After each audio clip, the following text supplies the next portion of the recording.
Hello and welcome to the EV Cafe Takeaway, a podcast focused on that zero-emission future that we all hope for. Every week I'm joined by one of the wonderful members of the team of the EV Cafe. And this week, I've just got John Curtis. Hey John! It's only for the lovely things you say that I come here, do you know that? Oh, and the guests, of course. Oh yes, the guests. And talking of our guests, we get to speak to innovators, pioneers and collaborators in our industry. And this week we have none other than Carla from Volta. And you all know her, I'm sure you will. Now, Carla, welcome. Thank you so much. Hello. Hello, both. It's fantastic to have you with us. We have been looking forward to this for some time, and the journey that you have been on, both personally and also the company that you work for in Volta, has been one that I think has captured the minds of our industry, really, to be fair, because everybody has really been very positive about Volta. But also very positive about you and about what you've done in fighting in the startup octagon and now in Phoenix mode. So, Carla, listen, you have a really interesting journey. But first of all, tell us all, for those of them that have been under a rock for the last few years, what is it that you do? What's your role at Volta? And give us a brief overview of Volta, the truck.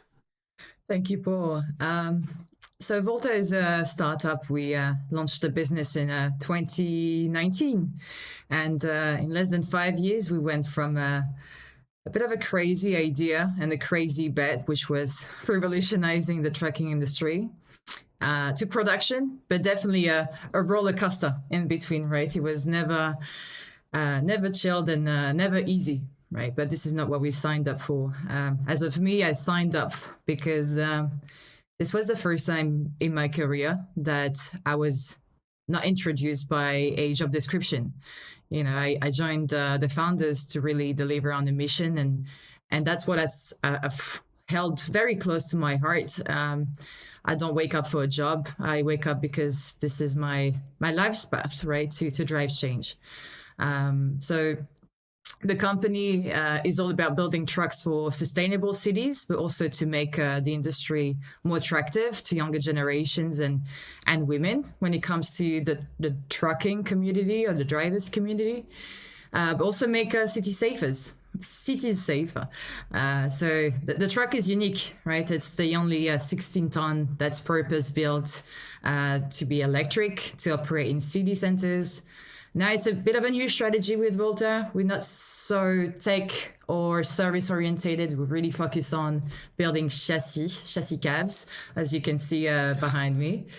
And we can adapt to any use case, right? So if you want towing solutions, if you want hydrocarriers or refuse collection solutions, we can build this for customers. But Paul, you've been yourself in the cab many times, right? What struck you the most, would you say? Oh, look at this. The interviewee has become the interviewer. Very good. Do you know what? You're right, Carla. And I've had the privilege of driving about in the vehicle, getting in and out of the vehicle. And one of the things that really struck me was getting in an 18, 19 or 17 ton truck. I forget the weight, but anyway, 16. Was 16 ton. There you go. So 19 once Paul got in. Very good, Mr. Curtis. But I got... Oh, goodness. So I got in and out really easily. And I also loved, because it has a unique central driving position. Of course, central driving position makes all the sense in the world, because trucks typically aren't overtaking things all of the time. Mm-hmm. But then, so ease of access, central driving point of view, and then the visibility. Wow. Mm-hmm. So we know that it has greater visibility than almost any other truck on the market. I don't know, maybe officially has the world's best. I don't know. It probably does. I think it is, yeah. But it's such I think it's fair. So that was what struck me, and just taking advantage of that ground up design. I mean, so many things, but you can maybe ask me later, what other things did you love about our Volta cab? But John, you've seen it though, right? I have, yeah, and I'm a car person, Carla. So passenger cars to me are life. And commercial vehicles are new. And when I stepped into the Volta, I immediately thought McLaren F1, central driving position. So that was fabulous. But what really struck me was how you'd thought about the driver. So the driver experience was extremely good. As Paul says, this all-round visibility, the computer screens that you have access to, the onboard systems, even simple things, the comfort of the seat, everything had been thought through for the driver. The low step into the cab. It was just brilliant. I loved it. And that's kind of the thing which really caused me the most pain. There were two things when Volta had a tough time. One was the loss of what was a market-leading design, and the other was that I'd met so many brilliant people from Volta who had invested so much of themselves. And you started this, Carla, by saying that you were given this opportunity. You're a brave woman. Some madman, Carl Magnus Norden, comes along and says, "Oh yeah, I don't know anything about trucking, but I'm going to create a truck that's just right for the cities." And you said, "Oh yes, I'll back that. Thank you very much." What went on in your head? That's literally how he came to me, right? I don't really know, but I literally did a big turn, in my career, because my background is hospitality. And so I traveled all around Europe, and then somehow I end up in London to live over there. This is right before Brexit and just in the middle of COVID. And the story is, hospitality in the middle of COVID is just, it just didn't continue for that many months, and still is a sector that's picking up. So in my career in hospitality at Ritz-Carlton, I met with a few leaders from Mercedes, and Mercedes also owning the Smart brand.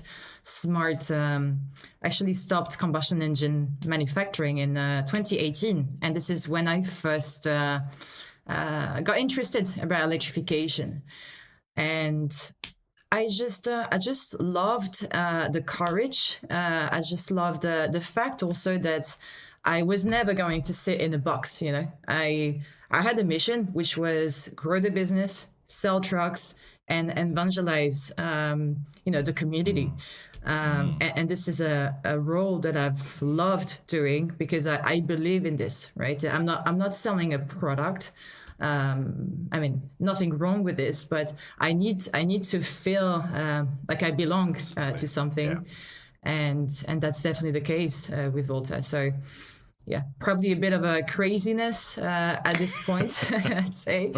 But I joined somebody, and I joined a small team that really inspired me from the beginning. It's critical, isn't it, to actually feel the passion? What I love, Carla, and what Carl Magnus Norden must have seen was this incredible person that is just got a drive and a passion. And there's a brilliant comment from somebody that you worked with. I think I pronounced her name correctly, Suthida, ex-director of Kia Finance. Yeah, okay, thank you. Say it for us. Suthida. Yeah, I say hi to her. Perfect. But she said, Carla's customer-centric approach is not just a strategy, but a defining characteristic, shaping her interactions with a level of empathy and understanding that leaves a lasting impression. Her ability to swiftly build networks and relationships is not just impressive, it's a rare and invaluable skill that elevates her impact. Her unparalleled enthusiasm is contagious. And this is the person that Carl Magnus saw. Where did all that come from? Is it the vision and the passion and the dream, or is there something inbuilt in Carla that kind of always wants to excel and impress? You know, I paid Suchida for this comment, by the way, so there's a little bit of truth in there. I think this all comes from emotional intelligence. I'd say, you know, my story, my career starts quite early. You know, I left home when I was 14 years old. I wasn't. Home wasn't so great for me. School wasn't so great for me. And so I actually started working really early. I need to be probably out there and occupy my brain, you know. And when you work in hospitality, your whole mission is to make your guests have a great time, have a memorable experience. So you always are focused on somebody else.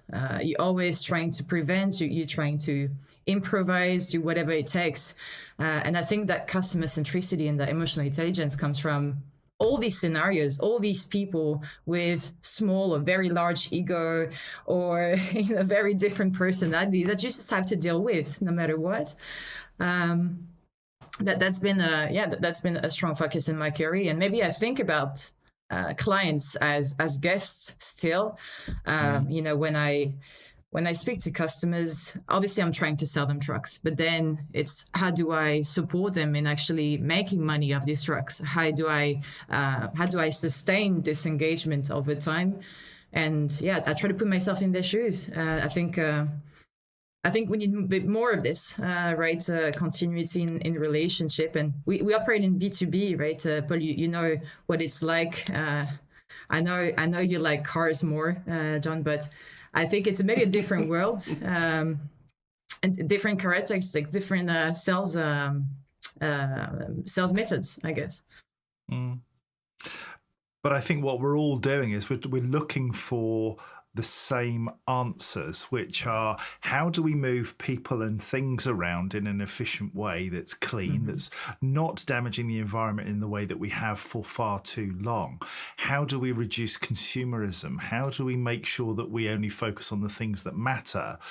We have to look surely at what we need rather than what we want as the way forward. And that applies to no matter how you go about your life. There are good ways of living. Are you a good person by nature?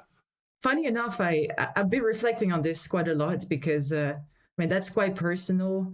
But my parents didn't impose me with a religion. You know, they, do you call it atheist? Something like this? Atheist. Atheist. Yeah. Mm-hmm. But I'm always trying to think, yes, I need to get the right results, but I need to do it in the right way. And you know, trying to keep always ethics and you know these values that I was raised with. I think I am a good person. I make mistakes, right?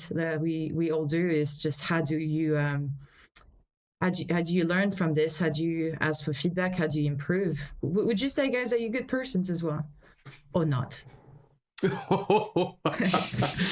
Oh my gosh, that's such a deep question, isn't it? I mean, John, you were mean to ask it in the first place, but now we're getting it back at us. This is how it feels. I mean, listen, I know I want to be a good person. I want to do the right things. I want to help people. I care about people. I think, you know, both John and I, you know, we have a care and a concern, you know, around people's mental health and stuff. So I think, you know, what the EV Cafe did was create a platform where we want to embrace people and help people on their journey.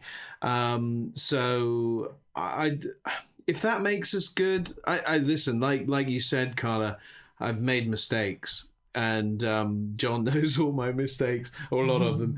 And listen, there was a period in my life where I was definitely not a good person, for various different reasons, broken, just unable to be. But I think today, yeah. What about you, John? It's interesting. I went through this over Christmas, and I asked my family if they thought I was a difficult person to live with. And I got rammed down my throat that I'm not a difficult person to live with, but I am unique.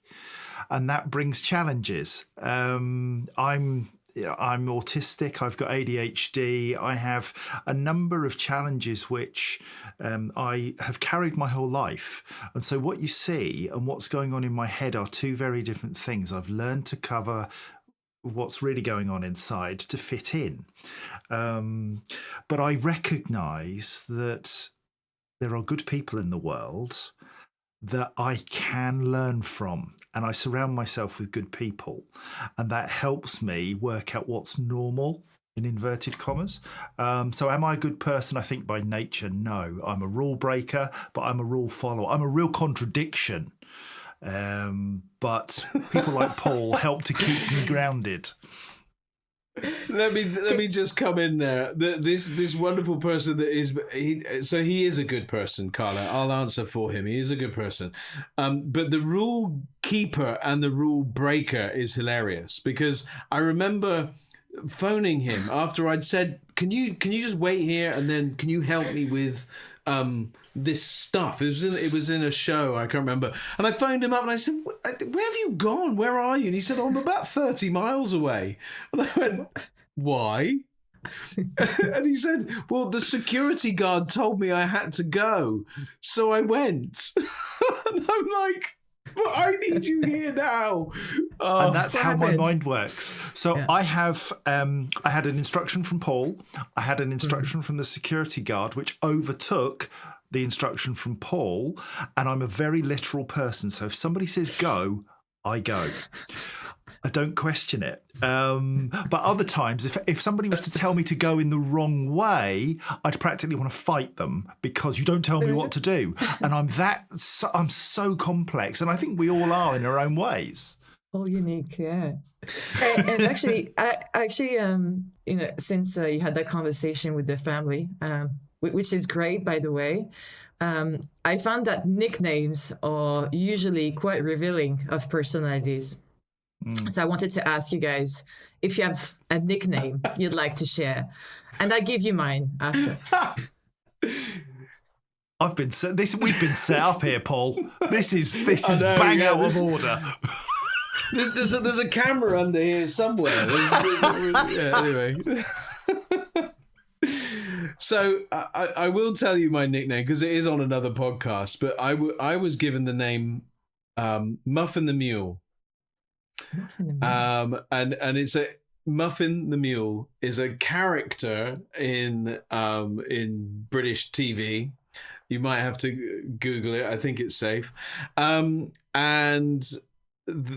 it was a derivative. So I started off with the name Ragamuffin or Vagamuffin, which was like vagabond. So similar to the word vagabond. So that's where it came from. Because I was in a children's home, and people were, because, you probably don't have the good stuff like everybody else and all that sort of stuff. And it was done affectionately and nicely.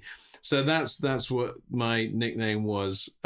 So yeah, nice. That's me. Okay. John? Oh, this could go horribly. I'm going to pick one of the names. So when I was at school, I used to play rugby. So I was quite good at rugby, and so was known. And I annoy people. So I know that my whole life I've annoyed everybody that's been. Yeah, it is what it is. And in the UK we say you bug me. If I annoy somebody, I bug them. So I became known as the rugger bug. So I played rugby, rugger, bug. And then when CB Radio came out, that was my handle. So I was rugger bug. And so that was probably the only nickname that has ever stuck other than JC. And I've been JC for 20 years now. And that's, but I respond to anything, you just call me whatever and I'll just come running. Yeah, I'm the rugger bug. Yeah, your turn. Come on, back to you. Yeah, I thought, which one should I give? Because I have a few. But there's this one that I like. So my family says I'm a very short temper, but I don't think it's right. I just accumulate stuff because I don't necessarily communicate them, and at some point it just becomes Vegeta. So Vegeta, Vegeta, this character. This is my gosh. nickname. So when I accumulate and I get angry, like I literally have veins all over, and I look like this, literally. That's superb. So, I'd pay good money to see that. So, Carla, you've got to tell us. Listen, what we see in front of us is a very passionate, very driven, very engaging human being. Were you always this way? I mean, you talk about, obviously leaving home or certainly going into the working world at a very early age, 14 years old. I was still causing mayhem at that and wouldn't have been working at all. There was probably doing other things that were very negative. But it just sort of says a picture of the person. Are you competitive? What is this? What's driving you? I felt at this point that I didn't have much choice. It was I think a way for me to be myself and live and express myself, and I needed to go out. So I grew up, I think, quite quickly, was in the adult world quite quickly. And so I didn't necessarily fit, let's say, with people my age. Now, I wouldn't say I'm that competitive with others. I like to collaborate. I like to connect the dots. I funnel energy from other people to actually work together, right? Like even with competition, like I love talking to our competitors because I can learn so much, and I cannot do this by myself, right? Like we need as a whole industry to move forward. Now I think I'm the most competitive with myself, because I've always been told, that as a woman or as whoever I was back then, I just needed to be the best, right? To be the best, but version of myself, which is a great way to think about things, to be able to evolve, but can be quite tiring, right? Like it's always that little voice, when I do a presentation, when I do a speech, when I do a conference, whatever it is, then I get these feelings where I'm like in my bed after 3 or 4 a.m. in the morning, waking up and I'm thinking, why did I say that? I could have done this. I could have done that. And it's so tiring. Like your brain never stops like ruminating almost, right? So it's just about letting go, working on self-esteem, right? And not only putting everything in your job, because I found myself, when we went into administration, because all my self-esteem, all my personal value, everything that I thought of myself was who I was at work, right? That was my title. That was what I represented. But I lost this, right? But the one mistake that I did was thinking my job was who I was. And I think a great reflection from this tough moment was, my job is not my path. My path is one thing. Volta is my vehicle on that path, which is driving change. The industry that I'm in love with at the moment is logistics. Tomorrow, it may be construction. The other day, but at the end of the day, I just want to have that positive impact on future generations.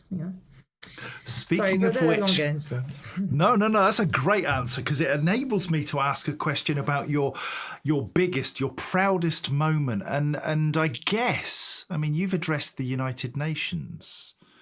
You are quite somebody, aren't you? You're quite what's the word? Not shy, understated.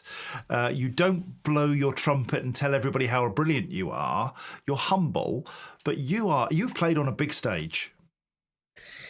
Yes, and thank you for that. That was a self-pinching moment.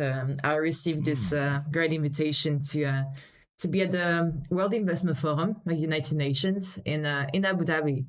That was more than a year ago, in October 2023. And some of you will know that October 2023 was also administration period for Volta. Maybe I'll tell you this story, which is quite amazing and a bit of a proud moment. So I'm so happy. I'm so pumped. I'm in Abu Dhabi, right? And the next day, I'm supposed to walk on stage. and I'm supposed to be in front of a few presidents, few ministers, a lot of people working in the energy sector to talk about, what's the future-proof solution for us and for governments. I loved this time also because we talked a lot about inclusion of emerging markets, right? Because we tend to think, electrification is great for Europe, United States, it's great for also all emerging markets. Pollution isn't a European problem. Anyway, side story. So I'm in this hotel room, and literally a few hours before I walk on stage, and like 950 people, we received this email from our dear CEO, Essel Saleh, saying that unfortunately we have to go into administration. And, I made the choice to go to Abu Dhabi, even though we knew that the company was in a difficult situation because it's a very transparent culture. But I didn't think it'd be the date, Anyway, I'm in this hotel room thinking, what am I going to do, right? I'm supposed to put my uniform, go on stage, talk about how good we are, just do the usual Carla stuff. And we have no more company. So I call my partner, I call my parents, I call everybody that's close to me to get some advice, right? And they all are, no, you don't come back. Because I was prepared to catch a flag back. I was like, no, you don't do this. This is your moment. Go on stage, figure it out. And I didn't sleep much. I got on the conference stage very tired. But this is the first time in my life. It's so funny. I didn't have a bit of stress or a bit of anxiety. Whereas before, I usually ruminate and get very, very high adrenaline. I was so chill. I was like, I'm just going to do this. Anyway, I'm on stage and I'm talking about how good we are. I do the Carla thing. And when it comes to the end of the story, which is today, somehow I got this energy and I slammed the table. And I say, did you like that story? Because it's over. And I explained that at that time, before in front of so many people, well, this is over. And this is why it's over. And a great reflection for us as an industry. 2 reasons: external factors, an immature value chain for the battery, and an intense lack of financing and an intense lack of patient money for this transition to flourish and succeed. On top of a few internal choices and errors that we have made. But that was quite a great moment. Thank you for bringing this up, John.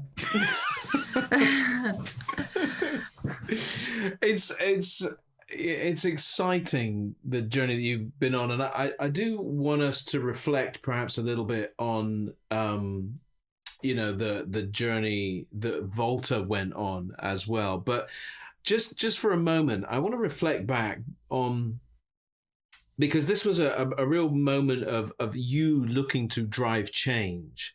And it does seem that it's in your DNA to confront head on challenges that are in your life and surrounding you. And one of the posts that really stands out for me on your LinkedIn profile, and for those of you that aren't connected with Carla on LinkedIn, please do.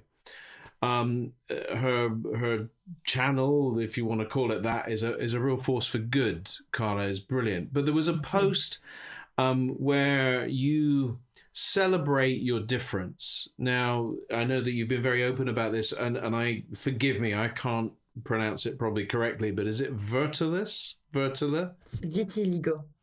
So you explain it, Carla, because you put a post on there celebrating your difference, something that sets you apart, right? And some people can take that as a real negative, and possibly as you were at school and things like that, maybe life was hard in that respect because kids are cruel, right? Mm-hmm. But you reflected on this now and reflected on the beauty that it is for you. It's that differentiating factor.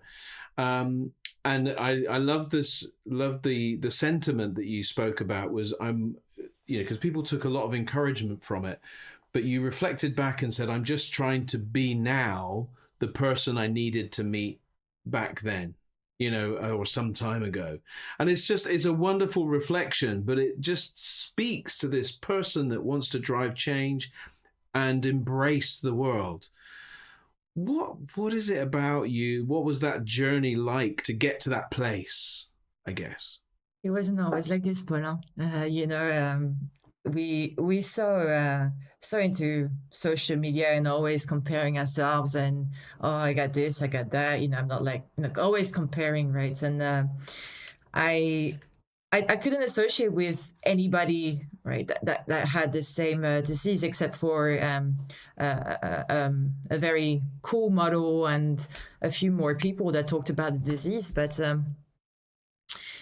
I want to see it as a blessing, right? Because if I'm honest, you can see it's visual now. I love it. I wouldn't want it to go, but it could be something that we can't see, and that I find out 2 or 3 years down the line that something's going on in my body, right? So I'm so grateful, right, for this. This is probably a reminder to stop stressing out and to stop ruminating and to stop thinking all the time, right? But it wasn't always like this, and I think this is what I mentioned about wanting to be the person that I need to meet, because I'm healing. There's traumas, there's things that are stuck in my head, and by healing, I find my wholeness. I find my own spectrum, and when you're little, you haven't found that, or maybe you were there, but then because things happen, you start losing your authenticity. You wanna almost hide who you really are, right? So that's the journey that I'm on, and I think we all are to a certain extent. When we want to be vulnerable and say, I have this, I need help with that. I'm not as strong as I pretend I am. That's how I think about how I want to help others. I hope this makes sense. And John, I love that you say about ADHD. How is ADHD. So I have attention deficit hyperactive disorder and autism. Okay. So I have conflicting mental neurological challenges, and they're my strength. I found out only 6 months ago that this was the case, and I just thought I was different. And I thought I was difficult. And I've been told my whole life that, you can't be managed. It's difficult to live with you. It's difficult to accept the way you are. And then I got a diagnosis, and suddenly all the bits fell into place. And I knew that it was okay to be me. Did you feel relieved? I felt huge amounts of grief for the things that I had done in my life where I had caused others pain without knowing that how I'd caused them pain. But I lent on Paul a great deal and shared with him, and he and I work so well together because he's one of the people who is open to hear the things I say. Paul is obsessed with phoning. He has to telephone everybody. As somebody who has autism, I hate the telephone. I can't be doing with it. But what we've done is we've found a way to work together where he will message me sometimes, and sometimes I will even phone him. And he's one of the very few people I do it for because he cares. He meets me halfway. And I think as a person that is maybe different, that's all I ask, is to be accepted for who I am and perhaps accommodate me as best you can. He does that in spades. And I guess that's what you found, that people take you for who you are because you've been open and honest about who you are. Exactly. And sorry about the acronyms, but I also have dyslexia, so I just cannot remember them. So throwing letters at you is hopeless. No. Oh, Carla. So what about the future? What does the future look like for Carla and Volta? What's happening? I have one of my colleagues that was on the podcast. I just watched him, and he said, I don't have a 5-year plan. And I reflected, and I I don't have a 5-year plan either, but I have a 5-year vision of the woman that I want to be. And I know it sounds very, how do you say, not cheesy, but I'll try every day. I'm trying to look like this person, right? So it's that future path of becoming the person I'd like to be. Now, when it comes to Volta, we're working really hard in the background to bring the vision to reality. I'd say it's not an easy one. It's a little bit like love, We're building trucks, but we're building trust more than anything. And trust takes years, right?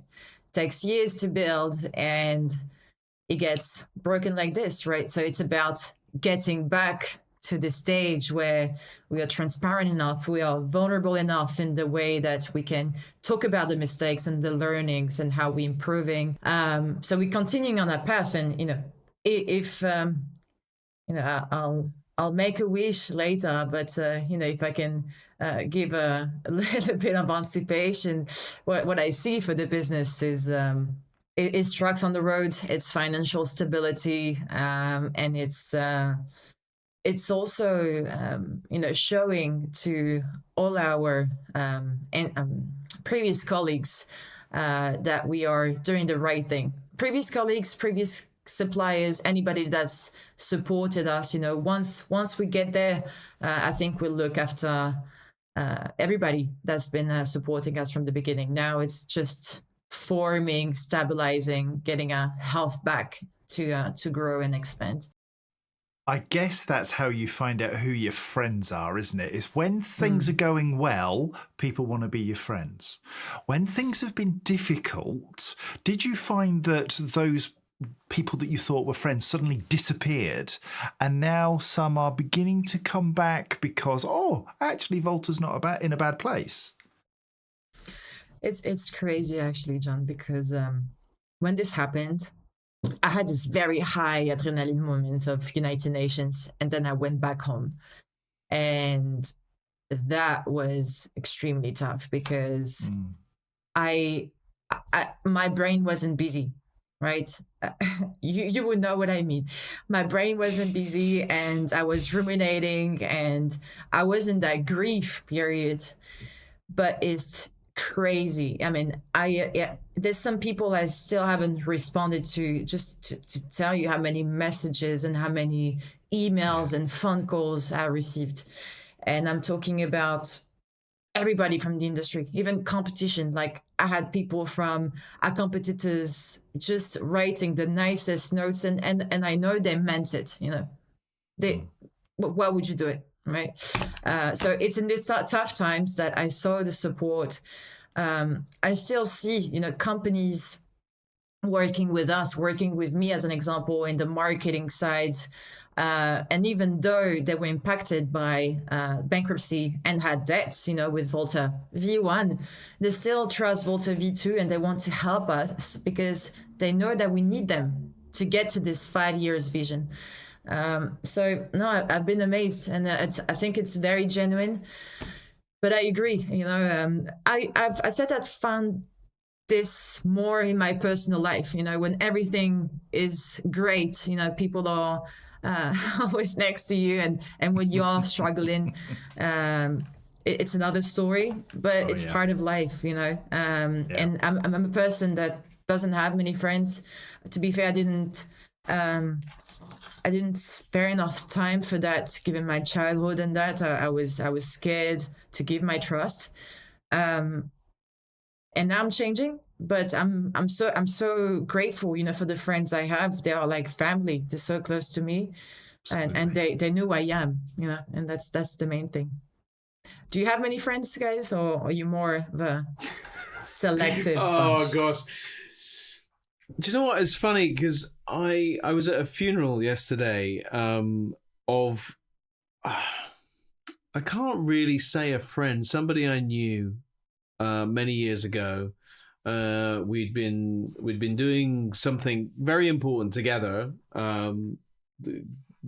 trying to get something going to work with drug addicts and people in difficulty and that kind of thing. But anyway, we didn't really get on, she and I.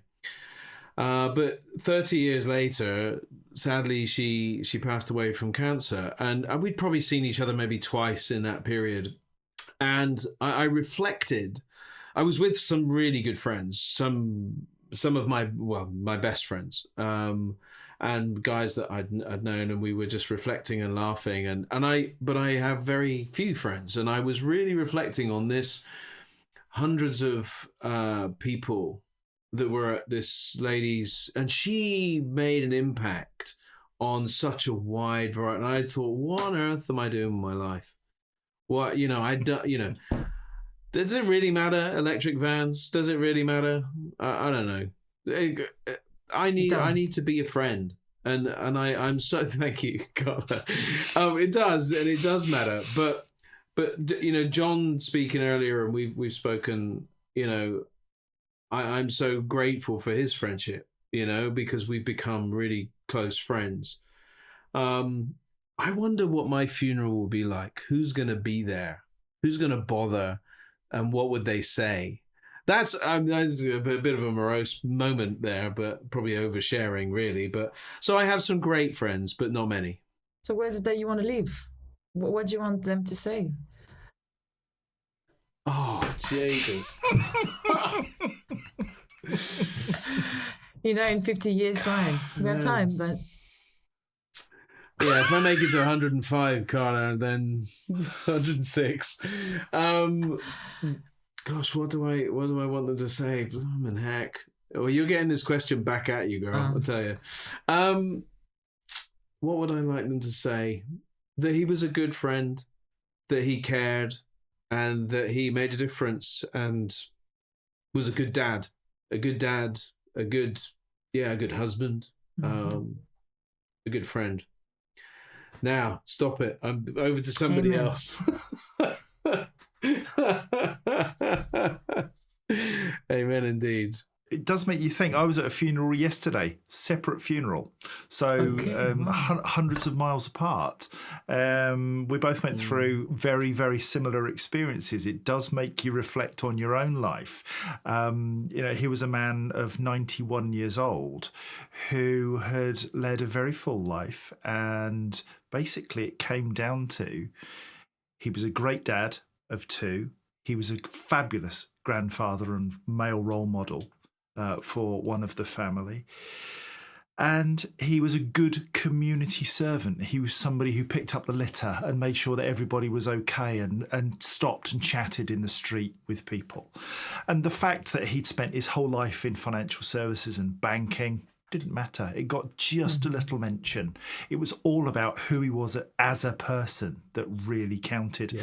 And you go away from that thinking, well, who am I?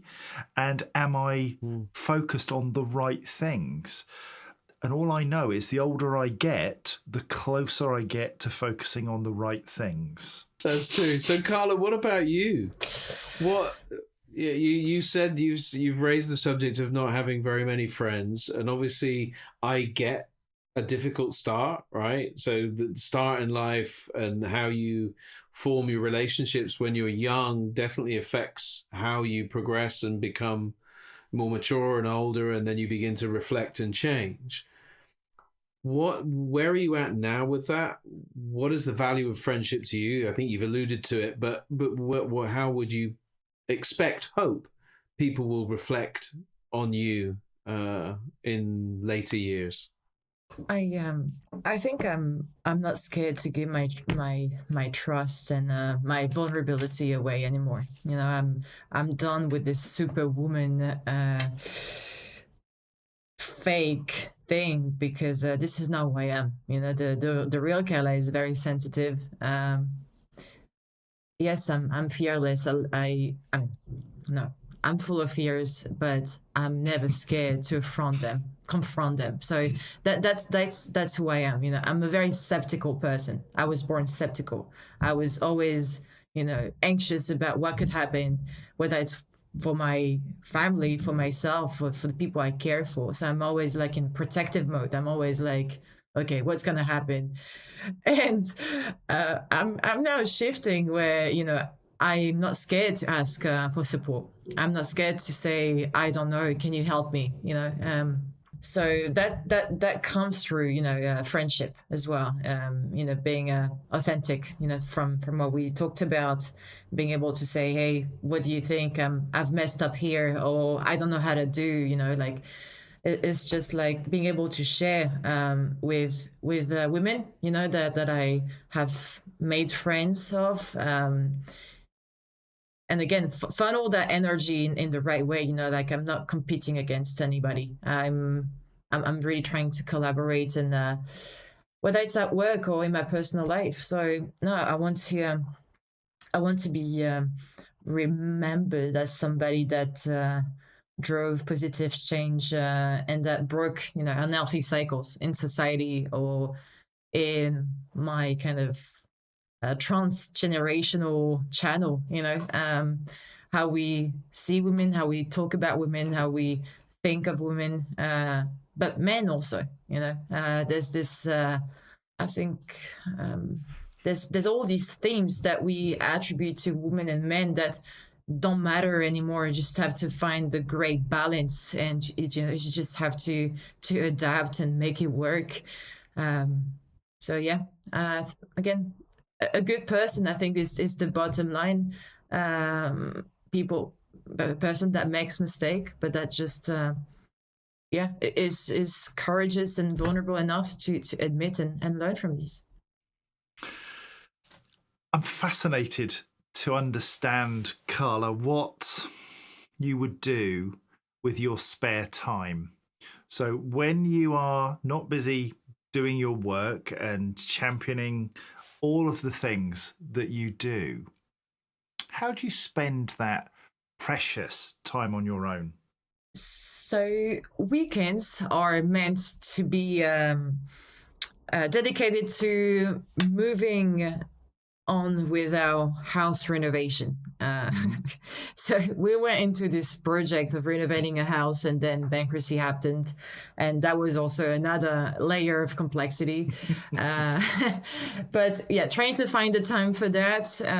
I also went to yoga, and you might think, you know, this sounds a bit ridiculous, but yoga is insanely hard, and especially on the mind. You know, letting go, stop thinking, and just focusing on breathing and exercising. It's been great for me. But in the same register, I'd say scuba diving has become a great passion of mine. I just recently did my certification, and that was like a new birth for me. That was amazing. And I love cooking. I'm a very good cook. So next time you guys come to Paris, I'll make a very nice meal. I love cooking. Superb. We'll be there. So, Carla, we have a little tradition on this podcast. I know that we could talk for hours, and maybe that sort of bodes for a part 2, maybe one of these days. But anyway, we have a closing tradition where we present you with the magic wand. So this was presented to us, actually. We used to do it metaphorically, but now we do it physically. Benoit Laflamme, I believe a countryman of yours, a Frenchman, and so he gives us the man, and I'm going to hand it to you. There you go, the through the camera, the magic wand, and you can grab it and wish for one thing for your future, for the future of Volta, whatever it might be. What is the future that you hope for, and how would you make it happen with one wish? That's a hard one. I should have thought about this answer. So my wish is sustainability. Abracadabra. sustainability for you to live until 106 years old, for Volta to live for more centuries that you can think of. And for people to be making the right choices and have the right mindset towards the action versus inaction. And I really hope that this year will bring us a lot of great news in the sustainability space. Definitely. You deserve it. You work so hard. If I get to 105, I will post on LinkedIn that... Do you know what? I'm here because bloody Carla Detrieux wished them... Detrieux. Sorry, I've ruined your surname. But it's all down to that blooming magic wand. I didn't even think it was real. There we go. Well, yeah, goodness. So, Carla, hopefully we will get to see you in the not too distant future. The commercial vehicle show beckons. For those of you listening, that's in the NEC in Birmingham, and we hope that Carla will be there with the Volta truck and a whole bunch of news, and hopefully joining us on stage in person. So you'll be able to come and see it. And do you know what? I know, Carla, you have got an immense amount of time for the people that want to ask you questions and get inspiration from you, because you are actually genuinely an inspirational character to many, especially young people, young women in particular. And I know that I've introduced you to some, and you give them all the time in the world, even though you're incredibly busy and incredibly hardworking in your work, but you stop and give people time, and that is such a great attribute. John, one final thought from you. Just that I think the lesson I take from Carla is that vulnerability is a strength. And for many years, I and many of the people around me have tried to be something that society expects: strong, courageous, brave, unmoved by things. And what I've learned from Carla and in my own life is show your soft side. I have this lobster on my wall, and the reason I have the picture of a lobster is because in order to grow, it has to shed its hard shell, and it becomes very soft for a while. The only way you achieve growth is through becoming more vulnerable for a short period of time and then moving on and continuing that process. So thank you for being my living lobster. I'll be a lobster. Brilliant. Well, Carla, listen, thank you. It's been a wonderful journey. Thank you for being cheeky enough to ask us questions. How rude. But it's been great fun. Great to experience the passion and the drive that is behind it, and it get behind you, and the hope that gives me and many passionate followers of the Volta journey hope that you will continue in Phoenix mode and continue building on. So well done, and thank you, and we look forward to seeing you in person in Birmingham, if not before. Yes. Thank you. Have a great day, everybody. Check out all of the various different channels where you can follow this now on the EV Cafe Takeaway podcast page. Obviously, follow the main page for the EV Cafe Takeaway and on YouTube. Connect with Carla on LinkedIn. Not too many of you, though, because then she'll be catching up with me, and we can't have that. But so if you connect with Carla, you've got to connect with me too. Connect with John. Follow us on every channel. Anyway, enough of all of that nonsense. Have a lovely day, everybody. And Carla, once again, thank you so much. Merci beaucoup.